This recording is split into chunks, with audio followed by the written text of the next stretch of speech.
Hello everybody and welcome back to part 2 of my calorie deficits, how to make a deficit work for you video. I'm really sorry that I couldn't include this in the first video. I'm still figuring out all of this stuff and technology and whatnot, but we'll get there eventually. So this one is going to be about troubleshooting common issues, common problems that people have when they're in a calorie deficit, and also some tips at the end on how to be successful in a calorie deficit, including my number one tip. And it has actually been researched that this is one of the main predictors of people that are not only successful in losing fat in a deficit, but successful in keeping it off after the deficit is over. So stay tuned for that.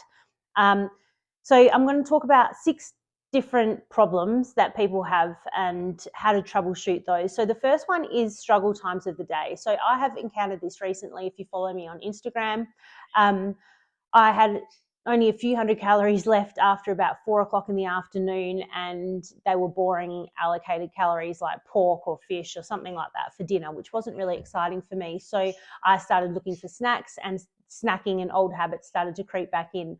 So what I did is I started to backload my calories in the back half of the day. So now I have the majority of my calories actually after about 2:30 in the afternoon. In the morning, I'm pretty busy. I can kind of distract myself and go, I'm not hungry really in the mornings because I am so busy. So I have put the calories where I get more snack curious, if you will, which is in the later half of the day. A lot of people struggle with afternoon snacking, mid-afternoon, and also after dinner. So all I can say for that, and as a troubleshoot as a solution, that's the word, for that is to allocate more calories for those times. Allocate treats, have an ice cream, have some chocolate, have something that you're actually going to look forward to for that time of the day. Or if it's after dinner, make sure you've got something allowed for after dinner that you have to look forward to. Don't deprive yourself. If those times are really hard for you to stay on track, then just load up the calories in those times of the day. Second one is crazy levels of hunger and terrible negative biofeedback. So bad mood, low energy, just fatigue, stuff like that. Irritability, stress, and really strong hunger cravings.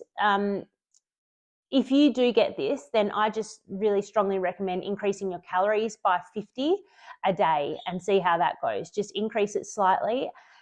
As you know, and as I've said before, there is no hard and fast way to know what your calorie intake should be in a deficit, and it is most likely a range, but there is such a thing as going too low and making it unpleasant and uncomfortable for you. And if you are feeling that way, you're not going to be able to stand the distance required to last what you need to last in that calorie deficit, which should be at least around 12 weeks. So make it pleasant as possible for you. Increase by 50 calories a day. If you're still noticing problems, increase by another 50 a day. Just find your level that suits you, that works for you. And the best way to be able to find that is to track as accurately as possible. Use kitchen scales where you can. Just keep it consistent, eating the same sort of things every day, which I'll talk more about later as well. They are ways to make sure that you can adjust easier as you need to as you go. Which brings me to my next point, when you hit a plateau. So same thing goes. If you're hitting a plateau and it's been a couple of weeks, if you're eating roughly the same thing, you're being really accurate with your tracking, then it's very easy to just knock back 50 a day. You know where you can take away 50. It might be a little bit less pasta at dinner time, a little bit less rice, a little bit less sauce or milk or whatever it might be. So it works in reverse. But the first thing to consider if you do hit a plateau, first ask yourself, how long has it been? A plateau of 2 or 3 days is actually really normal. 4 days, 5 days, normal. If it gets to 2 weeks and you're kind of seeing this trend and not much of this trend, then you might want to start looking at your consistency. How consistent have you been? Be honest with yourself. Have you been tracking everything? Have you been tracking every lick, sip, and bite that you take? All the snacks going in your MyFitnessPal. Be as honest as you can with yourself. Tighten up the consistency, and then revisit revisit the deficit. If you found that you have been consistent and it's got to 2 weeks, then I would do the opposite of what I said earlier, which is reduce your calories by 50 a day. Just by 50 a day, reduce them. Don't implement any extra exercise or anything like that. Just start by reducing what you're eating a little bit, and be patient. So patience is number one. 2-week plateaus, even 3 weeks, can happen sometimes, especially when people get further into a deficit. But the number one thing you want to do is increase your consistency before you reduce your calories. Before you go ahead and reduce your calories, make sure that you're being honest and you're being very consistent across the week. Next point is if you are having an issue controlling your calorie intake. For whatever reason, you're eating too much, you just can't help yourself from eating a little bit more, you just want to eat, and you're finding it really hard to control your intake. The number one thing I always ask with this is, what is your output looking like? How active are you being across the day? Did you calculate your calorie deficit based on your current activity, or did you calculate it back at the start when you were just getting 8,000 to 10,000 steps a day and that was it? And slowly over time, you've started doing these exercise classes and you're still on the same calories, and now you're wondering why you can't control your food intake. So that's when you need to question your output and question whether the deficit calories are still suitable for your level of calorie expenditure. So if you are finding it really hard to control your intake and your deficit calories match roughly your level of output, first thing you could do is obviously try to increase them by 50 a day. The second thing you could do is try and reduce that calorie expenditure a little bit. So whether that be if you're doing cardio-based classes where you're sweating a lot and you're getting 10,000 steps a day, I would highly recommend cutting down on those cardio-based classes and focusing on steps and daily movement. Try to get that food intake back under control at a level where you can control it, and then slowly implement the cardio classes and find your sweet spot where you don't feel completely crazy hungry all the time or out of control with your food intake. So that would be the first thing I would say. If you are getting over 10,000 steps a day and you're doing strength-based training and you're finding it hard to control your intake and you're losing weight, then you could firstly start adding back a little bit of calories into your day. Second thing you could do is reduce your steps a little bit closer to 8,000 to 10,000. Don't go over 10,000. I've heard a lot of people, including me, that when they go well over 10,000, like 15 to 20,000 a day, it can work just the same as doing those cardio classes where you find it hard to control your food intake. So look at your output.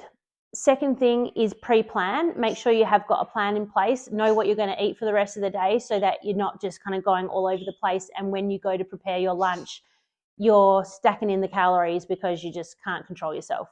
So just make sure you have a plan in place for the day. I can't emphasize that strongly enough. Just plan and have treats. So make sure you have some treats. Make sure you have something to look forward to. Try to control yourself by knowing that you have something to look forward to later in the day, and just have better self-control. If it's nothing else, then just try and control yourself. And that does take practice. Your willpower is like a muscle. You've got to strengthen it with every time that you say no to those snacks. It's getting stronger and stronger. And sometimes that comes with better planning, better meal selection and choices and treats. Second last thing is stress. Stress is another problem that people can encounter in a deficit. You might already, excuse me, I'm just going to check that we are still recording because I have had this issue. Yeah, we're still recording. I've had this issue a couple of times where get 20 minutes in, sometimes longer, and then go to stop it and it hadn't been recording. So we're just taking precautions. So stress, you might already have a stressful work environment, home environment. There might be some other stresses going on in your life and you want to lose weight. This is a really hard one to manage because being in a calorie deficit actually is stressful for your body. So it's kind of almost like pouring gasoline onto a fire. If you're already quite stressed and you want to go into a calorie deficit, you could make that stress a lot worse and you might not see results because your cortisol levels, the stress hormone in your body will increase, and that is going to lead to inflammation, which leads to water retention. So you might not actually see anything on the scale. I always recommend to people like that to spend at least 4 weeks tackling your stress first. Put some sort of stress management plan in place first. Daily meditations inserted throughout the day, so you have to bring those cortisol levels down. Stop what you're doing, take some deep breaths for a few minutes at least, go for a walk, don't just scroll your phone all the time, get up a little bit earlier to clear your mind rather than getting up and just getting straight into things for the day. Reduce your caffeine intake, don't have caffeine on an empty stomach, don't work out on an empty stomach, reduce your high intensity cardio classes, reduce any high intensity workouts that you're doing altogether. They are very stressful as well. Just reduce your stress intake, give it at least 4 weeks, make sure those levels come nice and low or lower, and then consider implementing the deficit. But I would tackle stress first before I go and put some gasoline onto that fire, because it's just going to make it worse and you probably won't see results. You'll get frustrated. You'll probably end up getting more stress because you're not getting anywhere. So tackle that first. Last thing I want to say, which is a common problem for many people, and that is mindset related issues. There are so many to talk about. I'm not going to cover them all in this video. We might cover them in a different video. But it really helps to get a coach for these sorts of things. Yes, it's an investment, but the results are so worth it. Would you rather spend $400 on something for your home to look at, or would you rather spend that $400 on working on yourself and your mindset, your relationship with food, and really improving your quality of life moving forward? It's a really good investment. Coaching can help a ton, and I've seen it firsthand. So definitely consider that if you can afford it. The other thing with mindset is to look at what is going on, write some things down, start journaling. The all or nothing mindset is really common. I have talked about this in another video, I'm pretty sure, in the newsletter video, I think. All or nothing is all about implementing some balance into your life. Do some research around your specific issue that you might have, and learn more about it and learn ways that you can help manage that. You don't have to stay like that forever. So try and work through that. I'm going to do final thoughts in a separate video, and these are just some final tips to help you get through your deficit. Okay, just some final thoughts and some final tips to help get you through your deficit. So my biggest tip, and this has actually been researched as one of the biggest predictors for success, not only in fat loss, but in keeping the weight off, is to eat the same foods nearly every day. Eat the same foods on repeat. There are so many different reasons why this is helpful in a deficit. You don't have to do it forever, but it's great for shopping because you know what you need to have. You don't have to think about it too hard. You just know to replace those foods that you eat every day, and it can save you a lot of money. It can make it really easy to make adjustments. So if you need to increase your calories, if you need to reduce your calories, you know where and how makes the most sense to do that. It can also help with tracking. So when you're tracking in your MyFitnessPal, you've already got the meals laid out for you. You know exactly what you have to prepare. It makes it easy. You don't have to think about it. You know what to do and what it takes to make those meals. It just makes it so much easier to eat the same things every day. And then, if you do hit a plateau, you know where to scrape some off.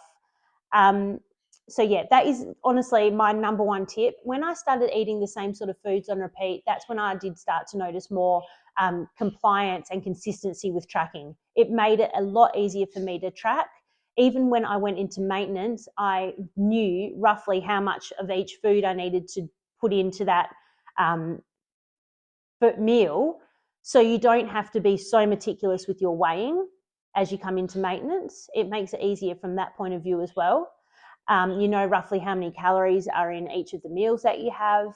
You can eyeball them and eyeball a little bit more accurately. it really does help. So try to give that a try if you have had issues with being compliant in a calorie deficit. The next thing is don't stay in it for too long.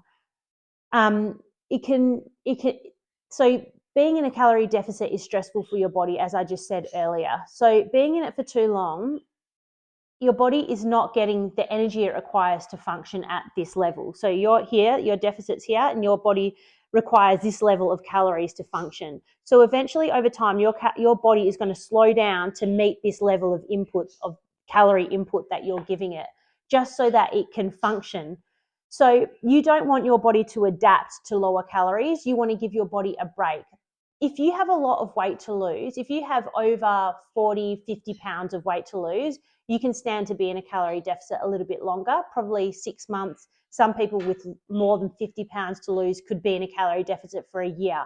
But if you have less than, say, 30 pounds to lose, maybe even less than 40 pounds to lose, you shouldn't be in a calorie deficit for any longer than 4 to 5 months, 5 months max. I say to most people, the large majority of people that I work with, I say 3 to 4 months, being consistent that whole time. 3 to 4 months. Don't drag it out. Your body is going to put the calories to the essential functions. So your heart, your breathing, all of that, your brain, all your essential functions. But to be honest, even your brain function starts to slow down a little bit as you go into a calorie deficit for prolonged periods. You can start to get brain fog, anxiety, depression, just a lack of luster for life. And being in a deficit, you can get used to it when you've been in it for a long period of time. Being in a deficit mindset is kind of the same, where you're in and out of a deficit. You want to be on a diet. Some people in this mindset for years, and it's not fun. It's not enjoyable. Try to find out where your maintenance is. If you have been dieting for a long period of time, your maintenance may be lower than what calculators say because your body has adapted. So you might need to slowly try to ramp that up a little bit, increasing calories incrementally here and there. But definitely don't stay in a calorie deficit for too long. Use it in stages. Use it wisely, periodically. You might not reach your goal in that one time, but you can revisit. Give your body a break. Look at the big picture. Look at your overall health. Don't just look at your body and how much fat you have on it. You've got to look at your overall health, your mental health. Psychologically, it can damage relationships. You can have a low libido, anxiety. So just keep that in mind. And the last thing to consider, which is related to that, is learn how to reverse yourself out of the calorie deficit. So this can help working with a coach as well, because this is quite psychologically, mentally hard. I find this to be harder than losing the fat, being in a deficit. Being in a deficit, you kind of see the scale going down over time, and you kind of feel like, oh yeah, here we go. Like you've got some sort of visual response to controlling your food intake. But when you're reversing out of a calorie deficit, you're trying to increase your calories back up to maintenance. You're not going into a surplus. You're not going to gain a whole bunch of fat. You're going to find your maintenance point where your body is happy and it's not going to keep losing fat. It's happy. It's getting the same amount of calories in that it's putting out. So you can do that slowly, incrementally, or you can just do it all at once. You will see a little bit of weight gain on the scale, because your glycogen stores are filling back up. There's more food volume in your stomach, in your digestive system. So yeah, the scale will go up. It will hit a point where it stops. This is why it's important to take photos as well. You will see that you have not put on any fat. You're just filling your body back up. You're replenishing all of your glycogen stores. You'll feel amazing when you hit maintenance. It can be mentally hard. As I said, you're not going to keep seeing the scale go down. You're going to see it go up.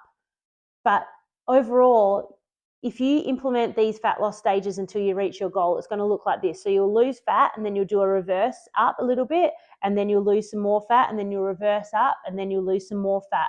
You need to have these periods of rest in between so that you can withstand that calorie deficit and get to the results that you want to get. You've got to look at the bigger picture.